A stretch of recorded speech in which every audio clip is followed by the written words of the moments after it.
The morning I received the court summons started like any other Tuesday in Boston. I was sorting through the mail at our kitchen counter, half listening to the morning news while my kids, Emma and Lucas, argued over the last Pop-Tart. The manila envelope looked official, but I wasn't worried. Probably just another jury duty notice. But as I tore it open and began reading, my coffee cup froze halfway to my lips. My mother-in-law, Margaret, was suing me. The words blurred on the page as I tried to make sense of them. She was claiming I was a destructive influence on her son's life and that I was deliberately keeping her grandchildren away from her. Each line of legalese felt like a slap in the face. The woman who had smiled and hugged me at Christmas dinner just 2 months ago was now trying to tear my family apart through the legal system. I must have made some kind of sound, because my husband Tom stopped typing on his laptop and looked up. "Everything okay, Sarah?" When I couldn't answer, he came over and gently took the papers from my trembling hands. I watched his face as he read, seeing the color drain from his cheeks. "Jesus Christ," he muttered, running a hand through his already messy brown hair. "I can't. I mean, I knew Mom was upset about us moving across town, but this is..." He trailed off, looking as shell-shocked as I felt. But there was something in his expression, a lack of surprise, maybe, that made my stomach clench. "You knew she might do something like this, didn't you?" My voice came out sharper than I intended, and Emma and Lucas went quiet at the kitchen table, sensing the tension. Tom wouldn't meet my eyes. "Not this exactly, but you know how she's been since Dad died. She's been getting more and more." He gestured helplessly. "Controlling. Possessive. Every time we can't make it to one of her Sunday dinners, it's like I've personally betrayed her." I grabbed my phone and started scrolling through my contacts. I'm calling Julie. My sister-in-law had always been the family peacekeeper, the one person who could sometimes talk sense into Margaret. "She already knows," Tom said quietly. "Mom called her last night to warn her about what was coming." Julie tried to talk her out of it, but you know how Mom gets once she's made up her mind about something. The kids were whispering now, and Lucas's bottom lip was trembling. At 7, he was old enough to know something was wrong, but too young to understand what. Emma, at 10, was staring at us with that unervingly perceptive look she sometimes got. I forced myself to take a deep breath and smile at them. "Hey guys, why don't you go finish getting ready for school? We need to leave in 15 minutes. They reluctantly gathered their dishes and headed upstairs, Emma throwing worried glances over her shoulder. As soon as they were out of earshot, I let my composure crack. "What the hell are we going to do, Tom? She's actually trying to legally prove I'm an unfit. What? Wife? Mother? What exactly is she hoping to accomplish here?" Tom was already on his laptop again, typing frantically. "I'm looking up family law attorneys. Mom's using Harrison Schmidt. You remember him from the country club? Real estate lawyer turned ambulance chaser. We need someone good." I sank into a kitchen chair, my mind racing. Every interaction with Margaret over the past 5 years started playing through my head like a highlight reel of passive-aggressive comments and subtle digs. The way she'd accidentally left me out of family photos at Christmas. Her constant reminiscing about Tom's ex-girlfriend from college. The time she'd shown up unannounced on a school night with tickets to a Red Sox game, then acted devastated when we said the kids needed to do homework. She's never forgiven me for stealing you away from Boston proper to the suburbs, I said slowly. Or for suggesting we spend last Thanksgiving with my family in Connecticut. Or for working full-time instead of staying home with the kids. Or for, God, Tom, for basically existing and not being the daughter-in-law she wanted. Tom reached across the table and squeezed my hand. "We'll fight this. Together. Mom's gone too far this time. Even Julie agrees. And you know Julie never goes against her." I squeezed back, but my mind was already shifting into strategy mode. 5 years of managing high-stakes corporate projects had taught me how to handle a crisis. We need documentation.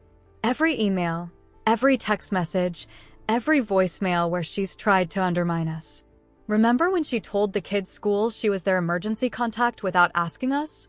And the time she tried to take Emma to get her ears pierced after we specifically said no? Tom was nodding, already creating a new document. I've got most of her emails saved. And the security cameras caught her trying to get into the house that time we were on vacation. Mom, we're going to be late. Emma's voice floated down from upstairs, snapping me back to the immediate present. Right. School run first. Legal warfare later. I stood up, straightening my blazer and checking my reflection in the window. I refused to let Margaret see me crumble. If she wanted a fight, she'd learn what happened when you backed a corporate project manager into a corner. I might have married into Boston old money, but I'd grown up in a working-class family in Hartford. I knew how to scrap. Call the attorneys, I told Tom as I grabbed my keys. I'll handle the school drop-off. And honey, call your sister back. We need to know exactly what your mother's been saying to other family members. If she wants to play dirty, we need to be prepared. As I herded the kids into the car, trying to act normal for their sake, my mind was already building a battle plan. Margaret had always treated me like an outsider who'd invaded her perfect family. Now she was trying to make it official through the courts. But she'd made one crucial mistake. She'd threatened my family. And she was about to learn that the polite, accommodating daughter-in-law she'd always looked down on was capable of fighting back with everything she had.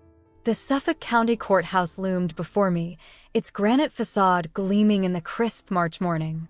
After 3 months of preparations, depositions, and sleepless nights, the day had finally arrived.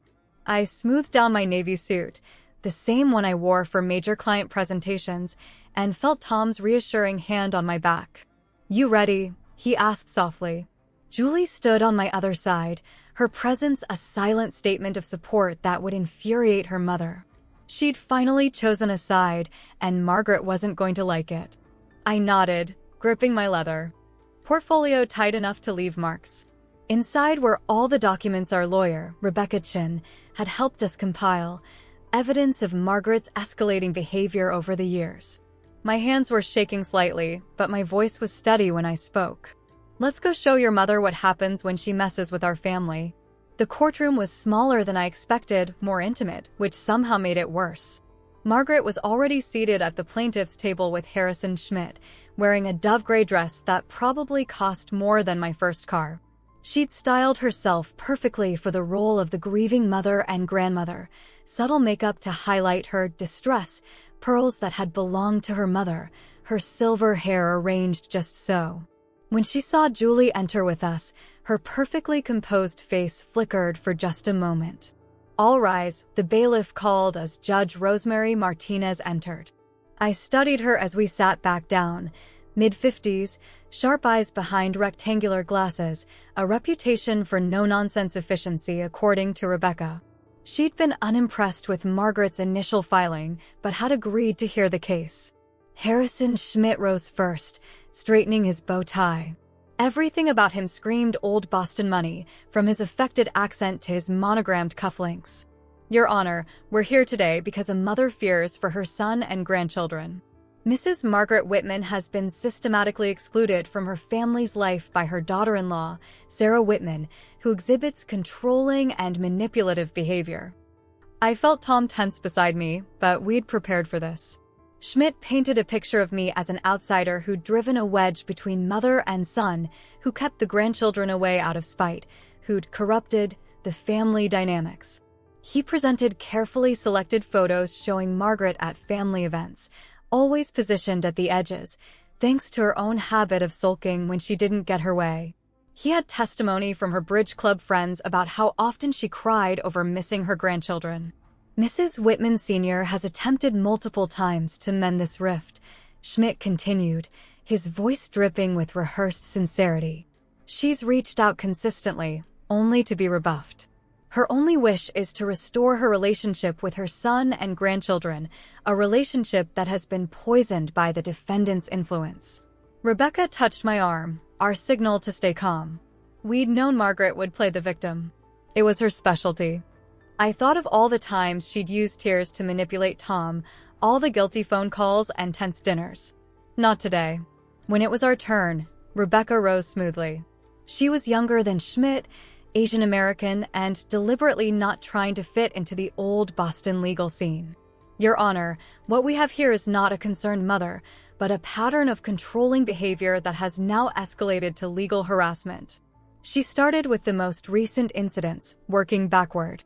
The time Margaret had tried to pick Emma up from soccer practice without permission, telling the coach she had private family concerns about my parenting. The Christmas Eve when she'd shown up unannounced with a full holiday dinner after we'd told her we were spending the evening with my family, then sat in her car in our driveway for 2 hours. The anonymous calls to Tom's office suggesting he should have his wife's spending habits investigated. But the real story, Rebecca continued, goes back much further. She played the voicemail Margaret had left the day after our engagement. 3 minutes of tears and accusations about how I was rushing Tom into marriage, how I couldn't possibly understand their family traditions, how I would never fit into their social circle. Then came the emails to our wedding planner, trying to change arrangements we'd already made. The helpful suggestions about marriage counselors sent 2 months after the wedding. Mrs. Whitman Sr.'s behavior shows a clear pattern, Rebecca argued. When she can't control a situation, she escalates. When normal manipulation doesn't work, she moves to more extreme measures. This lawsuit is simply her latest attempt to force her son's family to submit to her will. Julie testified next, visibly nervous but determined. She described growing up with Margaret's emotional manipulation, how their mother had always used guilt and tears to control her children. Sarah was different, Julie explained. She helped Tom set healthy boundaries. That's what Mom really couldn't stand. The real turning point came when Rebecca presented the security footage. Margaret, using her spare key that we'd asked her to return, to enter our house while we were on vacation in Connecticut. The video showed her going through our home office, our bedroom, taking photos of documents. Just checking on things, she'd claimed when confronted. The judge's expression grew increasingly stern. Then came the text messages. Hundreds of them, showing Margaret's attempts to undermine our marriage. Suggestions that Tom should think carefully about his future. Hints that her will might need updating. Comments about how children need a traditional family structure, a dig at my career. Margaret's facade began to crack. She interrupted repeatedly, trying to explain away each piece of evidence. I was worried, she protested. Any mother would be concerned. Judge Martinez had to warn her multiple times to remain quiet.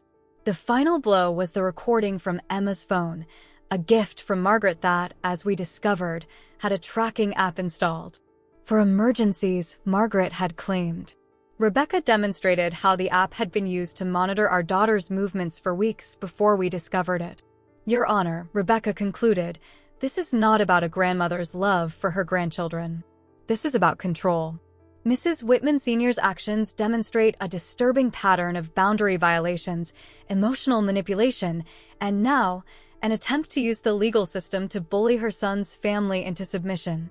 During the rebuttal, Margaret finally lost her composure completely. They're turning my own children against me, she burst out.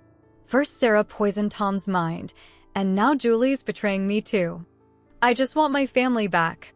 Mrs. Whitman, Judge Martinez said sharply, control yourself or you will be held in contempt.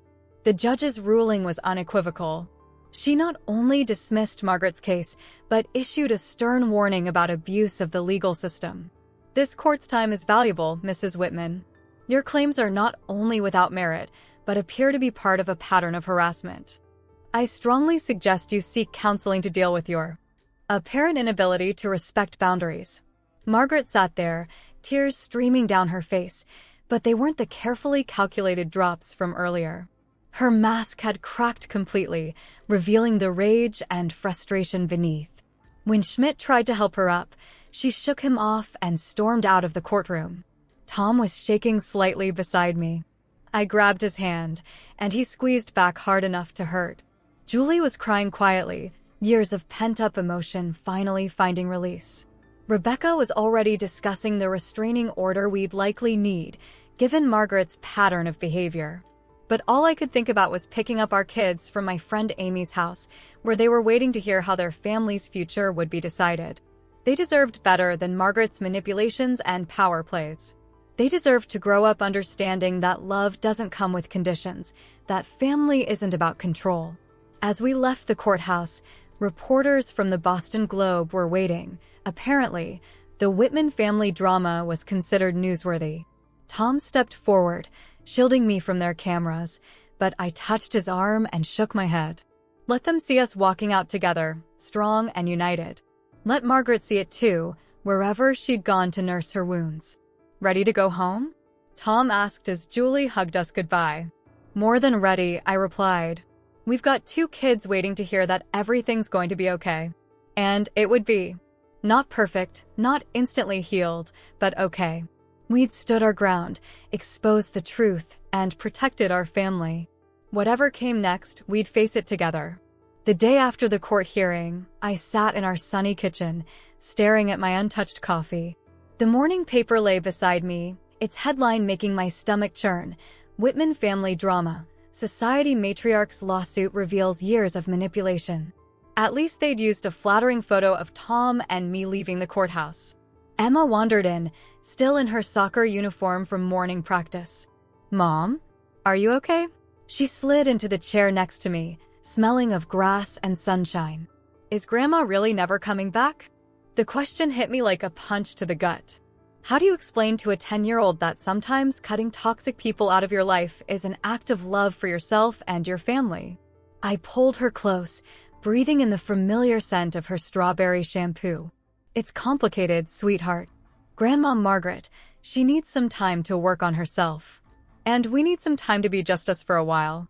Because of what she did with my phone? Emma's voice was small. We'd had to explain the tracking app to her, trying to balance honesty with age-appropriate information. Dad said she was spying on me. That was part of it, I admitted. Grandma forgot something very important, that loving someone means respecting their boundaries and their choices. It means wanting them to be happy, even if that happiness looks different from what you imagined. Tom came in from his morning run, face flushed from the spring chill. He kissed the top of Emma's head, then mine, before grabbing a water bottle from the fridge. Julie called, he said, his voice carefully neutral. Mom's staying with Aunt Patricia in Newport. Apparently, she's telling everyone who'll listen that we've destroyed the family. Emma slipped away to shower, leaving us alone in the kitchen. I watched Tom stretch, seeing the tension in his shoulders that hadn't eased since the court date. How are you really doing with all this? He was quiet for a long moment, staring out at our backyard where Lucas's soccer ball lay abandoned near the swing set. I keep thinking about Dad, he finally said. About how different things were when he was alive. Mom was always intense, but he could usually calm her down, make her see reason. Tell me about him? I asked softly. In 5 years of marriage, Tom rarely spoke about his father, Richard Whitman, who died just months before we met. The pain was still too raw. Tom smiled slightly, lost in memories. He was nothing like Mom. Came from a middle-class family in Worcester, worked his way through Harvard Business School. Mom's family hated him at first. He wasn't from their social circle. But Dad, he had this way of winning people over. Not by pretending to be something he wasn't, but by being genuinely interested in them. Sounds like Julie, I observed, thinking of my sister-in-law's natural empathy. Yeah, she got that from him. I got his head for business, but Julie got his heart. Tom sank into a chair. You know what's crazy? When Dad was dying, one of the last things he said to me was, "Don't let your mother's fear of loss control your life." I didn't understand what he meant then. But now, the doorbell rang, interrupting his reflection. Through the front window, I could see Julie on our porch, holding what looked like old photo albums. Tom let her in, and she dropped the heavy books on our kitchen table. I've been going through Mom's study, she explained, her face drawn with exhaustion. Found these hidden in the back of her filing cabinet. I think you both need to see them. The albums were old, their pages yellowed with age. But it wasn't just family photos inside. There were letters, diary entries, newspaper clippings. A complete record of Margaret's obsession with controlling her family's narrative. Look at this, Julie pointed to a newspaper announcement from 1982. Dad's engagement to his college girlfriend, Elizabeth Chen. It was announced in the Globe. Everything set for a summer wedding at the Cape. 3 months later, he's suddenly engaged to Mom instead. Tom frowned. Mom always said she and Dad met at a charity gala, fell in love at first sight. That's her version, Julie said grimly. But look at these letters. She orchestrated the whole thing. Elizabeth's family had some financial troubles. Mom's father was their bank's primary investor. One strongly worded letter about calling in loans, and suddenly Elizabeth breaks off the engagement and moves to California. I felt sick. She manipulated your father into marriage? It gets worse, Julie continued, turning pages.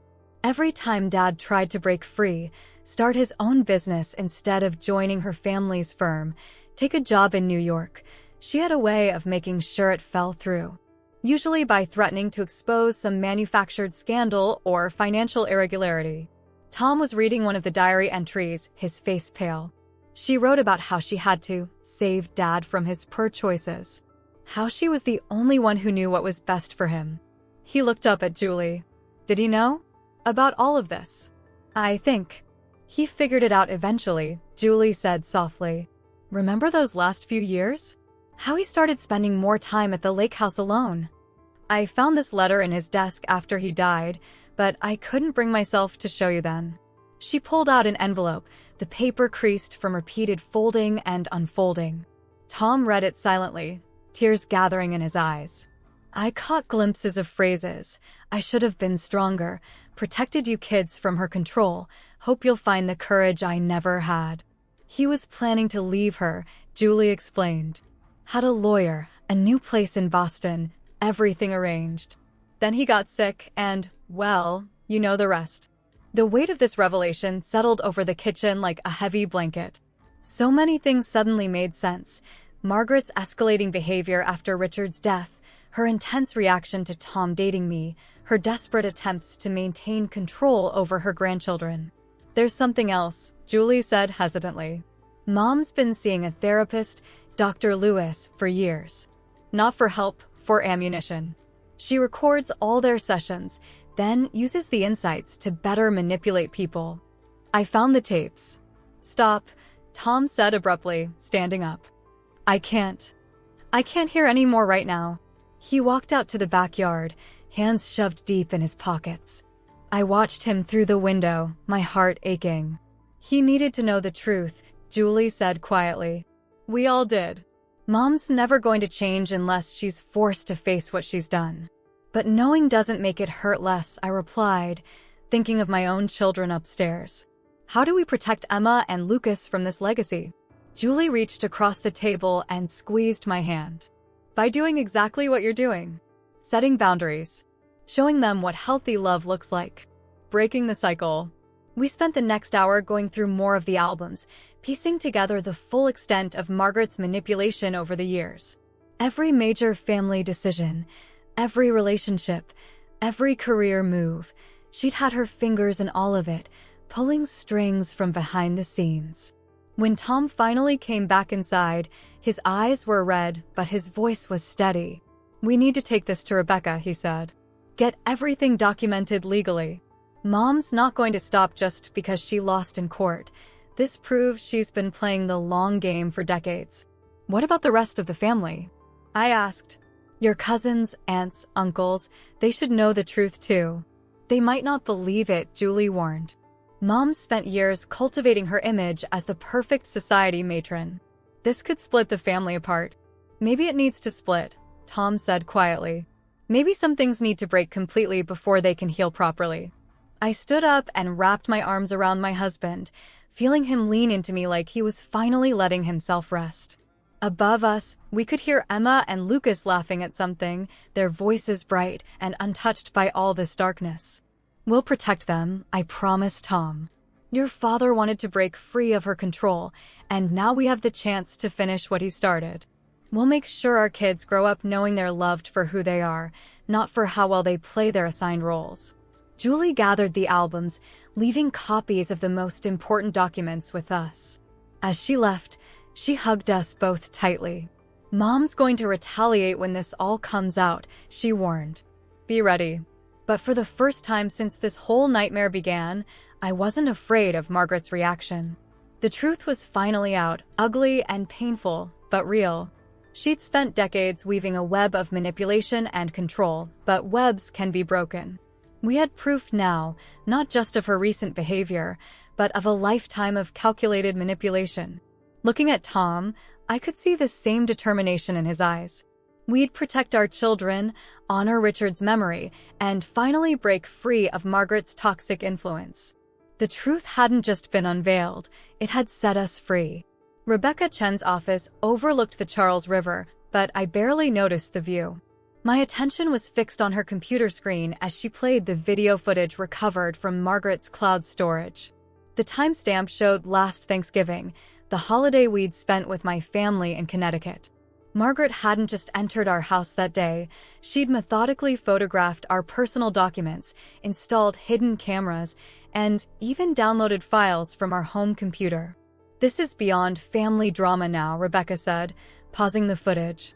"We're looking at potential criminal charges. Breaking and entering, cyberstalking, invasion of privacy." She turned to Tom, who sat rigid beside me. "The question is, do you want to pursue this?" The sunlight streaming through the window caught the gray starting to thread through Tom's dark hair, stress aging him before my eyes. "What she did to Dad was manipulation," he said slowly. "What she's doing now is criminal. We have to stop her before she does something worse." Julie, who'd taken a personal day from her teaching job to be here, nodded grimly. "There's more." She pulled out her iPad, opening a folder of scanned documents. "I found these in Mom's study when I was gathering evidence. They're emails between her and Harrison Schmidt going back 2 years.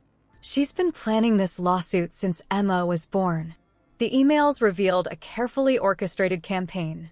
Margaret had been building her case methodically, documenting every time we missed a family dinner, every occasion we chose to spend with my relatives instead of her, every parenting decision that didn't align with her preferences. She'd even hired a private investigator to follow me to work, trying to prove I was an absent mother. "Look at this one." Rebecca pointed to an email from 3 months ago. "She instructed Schmidt to find ways to question your mental stability, Sarah. She wanted to paint you as emotionally unstable because you sought counseling after your father's death." My throat tightened. I'd seen a grief counselor for 6 months after losing Dad to cancer, something I'd thought only Tom knew about. The idea that Margaret had somehow accessed those private medical records made me feel violated in a whole new way. "Wait," Tom leaned forward, squinting at the screen. "That account number in the email thread, I recognize it. That's from Dad's private investment account. The one he set up for Julie and me before he died." His voice cracked slightly. "She's been using our inheritance to fund this whole thing." Rebecca was already pulling up banking records. "The account was meant to be held in trust until both you and Julie turned 40, she confirmed. But Margaret managed to gain control as the executor of Richard's estate. She spent nearly $500,000 on private investigators, legal fees, and..." She paused, frowning. "There are regular payments to someone named Dr. Marcus Lewis. Her therapist, Julie supplied. The one she's been recording sessions with." "Recording therapy sessions without consent is illegal in Massachusetts," Rebecca noted, making another entry in her growing list of potential charges. "Do you have those recordings?" Julie nodded, pulling out a USB drive. "I haven't listened to all of them yet. It was 2. She trailed off, but we all understood. Hearing your mother plot to destroy your family isn't easy, no matter how justified your anger might be."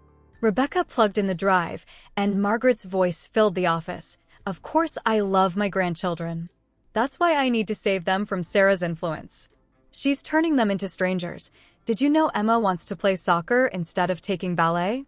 And Lucas, she lets him cry when he's upset instead of teaching him to be strong. Tom never would have allowed this if she hadn't poisoned his mind." Dr. Lewis's voice was calm, professional. "Mrs. Whitman, we've discussed this before. Your son and daughter-in-law have the right to make their own parenting choices. They're the wrong choices." Margaret's voice rose sharply. "I raised Tom perfectly. He was going to take over the family business, marry someone suitable, live in Beacon Hill like we always planned. Then this middle-class girl from Connecticut sweeps in with her progressive ideas about independence and emotional intelligence. She's destroying everything I built." The recording continued. revealing Margaret's deepening obsession.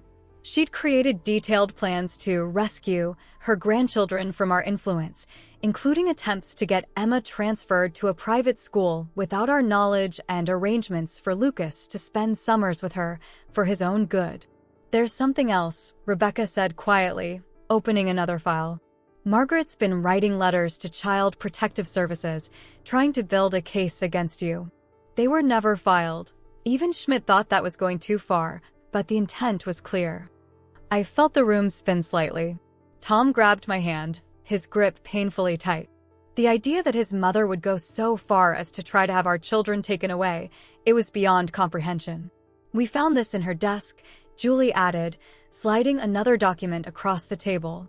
It was a draft of a new will, dated just 3 months ago. She was planning to disinherit Tom completely unless he divorced you. Everything would go to Emma and Lucas, with her as the trustee until they turned 25. "Financial manipulation. It's how she controlled Dad," Tom said bitterly. "She probably thought it would work on me too." Rebecca was organizing the evidence into categories, her expression grim. "We have enough here for multiple restraining orders. We can also file civil charges for the misuse of the trust fund and criminal charges for the breaking and entering, unauthorized surveillance, and harassment." "What about the kids?" I asked, my voice barely a whisper. "How do we protect them from learning about all this?" "Emma's already asking questions about why Grandma isn't around anymore." "We tell them the truth," Tom said firmly. "An age-appropriate version, but the truth. They need to understand that sometimes people we love can make choices that hurt us, and it's okay to set boundaries to protect ourselves." Julie wiped away tears. "Mom needs help, real help, not these sessions she uses as ammunition. But we can't force her to get it." "No," I agreed, "but we can make sure she doesn't have the opportunity to hurt anyone else while she figures that out." Rebecca started outlining our next steps, filing the restraining orders, freezing the trust account, documenting the evidence for potential criminal charges. But my mind was already racing ahead to the conversations we'd need to have, with our kids, with family friends, with the tight-knit Boston society that Margaret had manipulated for so long. "There's one more thing," Julie said hesitantly. She pulled out her phone, showing us a text message from their cousin Michael. "Mom's been telling people she is proof that Tom isn't really Dad's son. That's why he turned against her. She's threatening to release DNA test results." Tom laughed, but there was no humor in it. "Let her. We all know I look exactly like Dad." "She's getting desperate, throwing whatever she can think of to see what sticks." Rebecca added witness intimidation to her list. "The more she escalates, the stronger our case becomes. But you should all be prepared. When we file these charges, it's going to get ugly. The media will be all over it."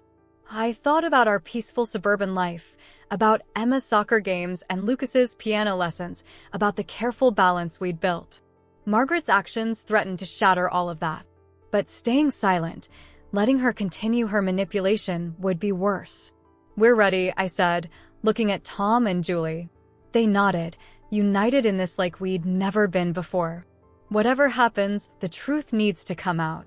As we left Rebecca's office, the late afternoon sun painted the river gold. Tom stopped on the bridge, staring down at the water. "You know what's strange?" he said quietly. "I feel sad for her. All these years of scheming and manipulating, and for what? She could have just loved us as we are." Julie hugged him, and I joined them, the three of us standing together against the cooling spring air. Below us, the river flowed on, constant and changing all at once. Like the truth, painful but cleansing, destroying the old to make way for something new and hopefully better. The morning of the final hearing dawned cold and clear, the kind of crisp Boston spring day that usually filled me with energy. Today, though, my stomach was in knots as we walked up the courthouse steps. News vans lined the street. Our family drama had become the talk of the city's elite circles, and even the Boston Globe had run a feature on the Whitman family feud. Tom adjusted his tie for the 100th time, a nervous habit he'd developed over the past few weeks. Julie walked beside us, her normally cheerful face serious. Behind us, Rebecca Chun carried a briefcase full of evidence that would change our family forever. "Mrs. Whitman?" A reporter stepped into our path, microphone extended. Any comment on the allegations that your mother-in-law hired private investigators to follow you? Rebecca smoothly intercepted her. No comments until after the hearing. Please respect my client's privacy.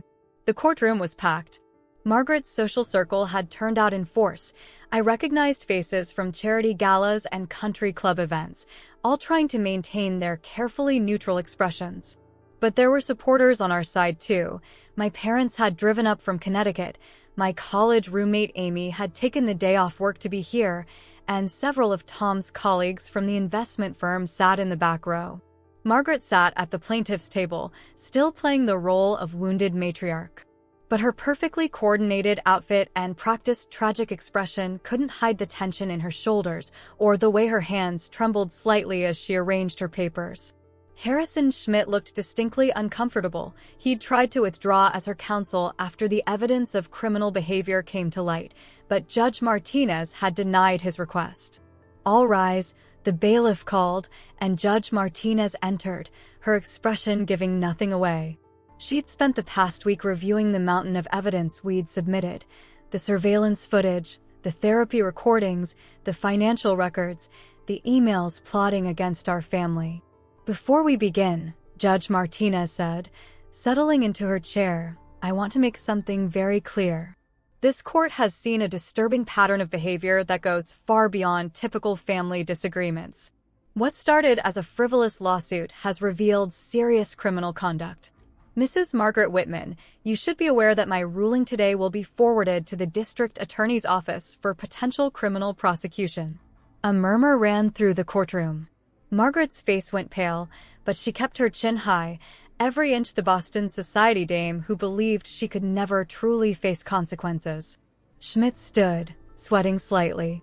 Your Honor, my client acted out of maternal concern. Mr. Schmidt, Judge Martinez cut him off. Given your own involvement in some of these activities, I suggest you choose your next words very carefully. He sat down abruptly. Rebecca caught my eye and gave a slight nod. Everything was proceeding as we'd expected. The judge continued, her voice carrying clearly through the hushed courtroom. I have reviewed all submitted evidence, including the recently discovered materials from Mrs. Margaret Whitman's home office. The pattern of manipulation, invasion of privacy, and attempted coercion is deeply troubling. She began listing the offenses: unauthorized entry into our home, installation of surveillance equipment, misuse of trust funds, attempted interference with custody arrangements, falsified reports to Child Protective Services, illegal recording of therapy sessions, harassment through private investigators. Furthermore, Judge Martinez added, the evidence suggests this behavior is not new, but rather a continuation of decades of controlling and manipulative actions, including the suspicious circumstances surrounding the marriage of Richard and Margaret Whitman. Tom gripped my hand tightly. His father's story was finally being acknowledged in an official capacity, the truth he'd never known coming to light. The original complaint filed by Margaret Whitman alleged that her daughter-in-law was a destructive influence on the family, Judge Martinez continued. The evidence, however, shows quite the opposite. It reveals a pattern of destructive behavior by Mrs. Margaret Whitman herself, behavior that has caused significant harm to multiple generations of her family. Margaret stood suddenly, her composure cracking. They don't understand. Everything I did was for this family. To maintain our position, our legacy. Mrs. Whitman, sit down, Judge Martinez ordered sharply. You will have your chance to speak. But when Margaret's turn came, her prepared statement only dug her hole deeper. She talked about family tradition, about her responsibility to maintain certain standards, about how she'd sacrificed everything to give her children the right opportunities. She showed no remorse for her actions, no recognition of the harm she'd caused. I did what any good mother would do, she insisted, her voice rising. When you see your family being destroyed, you take action. Sarah never understood our world, our values. She turned my son against me, corrupted my grandchildren with her common ideas. Mrs. Whitman, Judge Martinez interrupted, you seem to be under the impression that your social status and financial resources place you above the law. Let me be very clear, they do not. The judge shuffled her papers, then delivered her verdict. The original lawsuit was not only dismissed, but declared malicious and without merit. Margaret was ordered to pay all legal fees and court costs. A permanent restraining order was issued, barring her from coming within 500 feet of our family or attempting to contact us through any means. But that wasn't all. Judge Martinez ordered a full audit of the trust fund Margaret had misused, with control to be transferred immediately to Tom and Julie. She recommended criminal charges for the breaking and entering, unauthorized surveillance, and misuse of funds. Margaret was ordered to undergo psychiatric evaluation before any possible future contact with her grandchildren could be considered. Furthermore, Judge Martinez concluded, given the evidence of long-term manipulation and control through financial means, I am ordering a freeze on all joint family assets pending a full investigation. Mrs. Margaret Whitman, you are hereby ordered to surrender your passport to the court. The gallery erupted in whispers. Margaret swayed slightly, her face ashen. Schmidt had to help her sit down. The mighty Margaret Whitman, terror of the Boston social scene, had finally faced justice. As we left the courtroom, reporters shouted questions, cameras flashed, but we moved through it all in a daze. Julie was crying quietly, years of tension finally releasing. Tom looked shell-shocked, as if he couldn't quite believe it was over. In the courthouse lobby, my parents hugged us both. We're so proud of you, Mom whispered in my ear. Standing up to bullies is never easy, especially when they're family. Sarah. The voice behind me was barely audible. I turned to see Margaret, looking suddenly old and small without her usual armor of perfect composure. 2 court officers flanked her, ready to enforce the restraining order.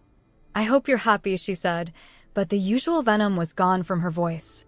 You've destroyed everything I spent my life building. Tom stepped forward, placing himself between us. No, Mom. You did that yourself. Every time you chose. Control over love, manipulation over trust. Dad tried to tell me, but I didn't understand until now. Your father was weak, Margaret spat, a flash of her old self returning. He would have thrown away everything our family stood for. He would have thrown away everything you stood for, Julie interrupted, her quiet voice carrying clearly. There's a difference. Margaret opened her mouth to respond, but the court officers were already leading her away. The last glimpse I had of my mother-in-law was her rigid back, head held high even in defeat, as she walked toward the door where her lawyer waited. Outside, spring sunshine bathed the courthouse steps in warm light. Emma and Lucas would be finishing school soon, waiting to hear how everything had turned out. We had a lot to explain to them, but for the first time in years, we could do it without looking over our shoulders, without weighing every word against how Margaret might twist it. What now? Julie asked softly, linking her arm through mine as we walked down the steps. Now we heal, I replied, watching Tom's shoulders finally relax as he talked with my father. We build something new, something healthy. And we make sure Emma and Lucas grow up knowing that love doesn't come with conditions. Tom joined us, wrapping an arm around my waist. Ready to go home? I nodded, thinking of our peaceful house in the suburbs, so far removed from the prestigious Beacon Hill address Margaret had always thought we should have. It wasn't the life she'd planned for her son, but it was the life we'd chosen. And now, finally, we were free to live it without her shadow looming over us. 6 months after the verdict, I stood in our backyard, watching Emma and Lucas chase fireflies in the warm September twilight. The kids' laughter floated through the evening air, uninhibited and free in a way they hadn't been when every family gathering was a potential minefield of Margaret's expectations. Inside, Tom and Julie were sorting through old family photos, deciding what to keep and what to let go. The process of disentangling our lives from Margaret's influence was ongoing, each day bringing new decisions, new discoveries, new chances to heal. Mom, Lucas called out, running over with his hands cupped carefully around a captured firefly. Look what I caught. At 7, he'd grown more confident since Margaret's departure, no longer afraid of being told that real Whitman men don't show excitement. I knelt down to his level, watching the tiny light pulse in his palms. It's beautiful, buddy. Remember what we learned about letting them go. He nodded solemnly and opened his hands, watching the firefly spiral up into the darkening sky. Emma joined us, her soccer uniform still grass-stained from practice. Dad says dinner's almost ready. We're having pizza. The simple joy in her voice made my heart ache. No more formal Sunday dinners where children were expected to sit silently, no more criticism about proper nutrition and maintaining appearances. Just a family enjoying a casual Friday night together. Inside, the kitchen counter was spread with photos and albums. Tom looked up as we entered, his face relaxed in a way I hadn't seen in years. Hey, guys, come help us with something. Aunt Julie found some great pictures of Grandpa Richard. The kids crowded around the counter, eager to learn about the grandfather they'd never met. Julie held up a photo of a tall man with Tom's smile, teaching a young Tom how to fish. This was at the lake house, she explained. Dad loved it there because it was the one place Mom couldn't control everything. He looks nice, Emma said, studying the photo. Not scary like Grandma Margaret. Tom and Julie exchanged glances. We'd been as honest with the kids as their ages allowed, explaining that sometimes adults make choices that hurt others, and that it's okay to keep distance from people who don't respect boundaries, even family.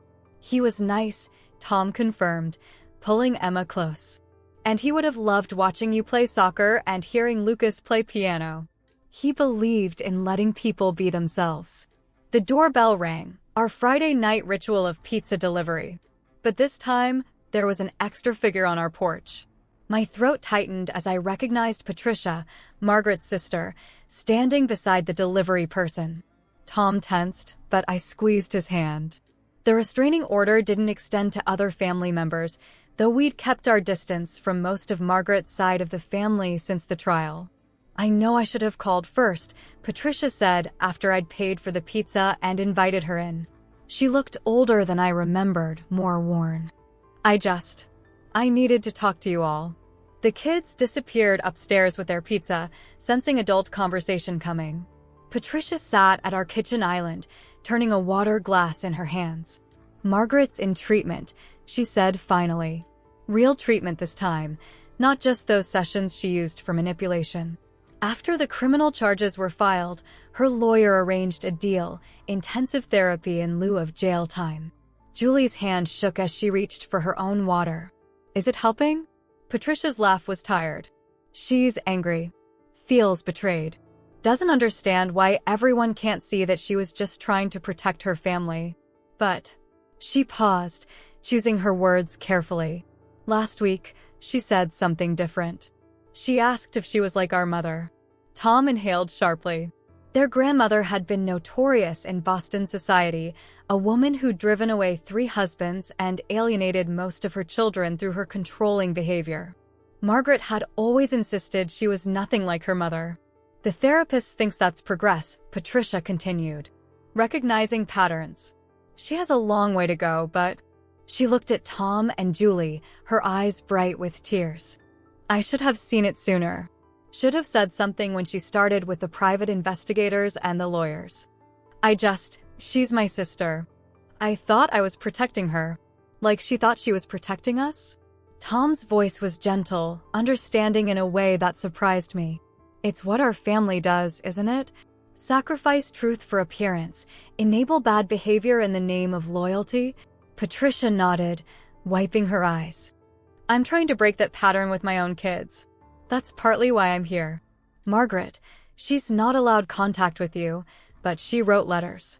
The therapist suggested it as part of her treatment. You don't have to read them, she added quickly. I just promised I'd let you know they exist. Julie took a shaky breath. Maybe someday. Not yet. Of course. Patricia stood, smoothing her skirt. There's one other thing. The trust fund. The investigation showed that Margaret had been siphoning money for years, not just for the lawsuit. The accountants found accounts in the Cayman Islands, properties in other names. We know, Tom said quietly. Rebecca's team found everything. The DA's office has it all. She could still face jail time, Patricia warned. The financial fraud charges. That's not our decision anymore, I interjected. We've given our statements. What happens next is up to the courts. After Patricia left, we sat in the kitchen, the silence heavy with unspoken thoughts. Upstairs, we could hear the kids laughing at something on TV, normal, happy kids, unaware of the complicated adult world swirling beneath the surface of their lives. "Do you think she'll ever really change?" Julie asked, looking at the space where Patricia had sat. Tom was quiet for a long moment. "I don't know, but that's not our responsibility anymore. We can't fix her, we can only make sure we don't carry her patterns forward." Later that night, after the kids were in bed, Tom and I sat on the back porch. The fireflies were gone, but the stars were bright in the clear autumn sky. From somewhere in the distance came the faint sound of a train, the commuter rail that Margaret had always complained ruined the neighborhood's ambience. "I found something today," Tom said, pulling an envelope from his pocket. "In one of Dad's old albums. It's a letter he wrote to me, dated a week before he died. He never sent it." I took his hand as he unfolded the paper, the handwriting shaky but determined. "Son," Tom read softly, "by the time you read this, I'll be gone. There are things I should have told you years ago, warnings I should have given, changes I should have made. But know this, the greatest gift you can give your children is the freedom to be themselves. Don't let anyone, not even family, not even their grandmother, take that away from them. Love isn't control. Love isn't manipulation. Love is acceptance, support, and the courage to break harmful patterns, even when it hurts." Tom's voice cracked on the last words. I leaned against him, feeling his arm wrap around me. "He would be proud of you," I whispered. "Of both you and Julie. You did what he couldn't. You broke the cycle." Inside, our home was quiet and peaceful. No hidden cameras, no manipulative presence lurking in the shadows, no constant fear of saying or doing the wrong thing. Just a family healing, growing, learning to trust in love that didn't come with conditions. The future wasn't certain. Margaret's legal troubles were still unfolding, and the wider family dynamics remained complicated. But here, in our little corner of suburban Boston, we'd found our truth. We'd protected our children from repeating the patterns of the past. We'd chosen love over control, honesty over appearance, healing over denial. And that, I realized as Tom and I sat together under the stars, was the greatest victory of all.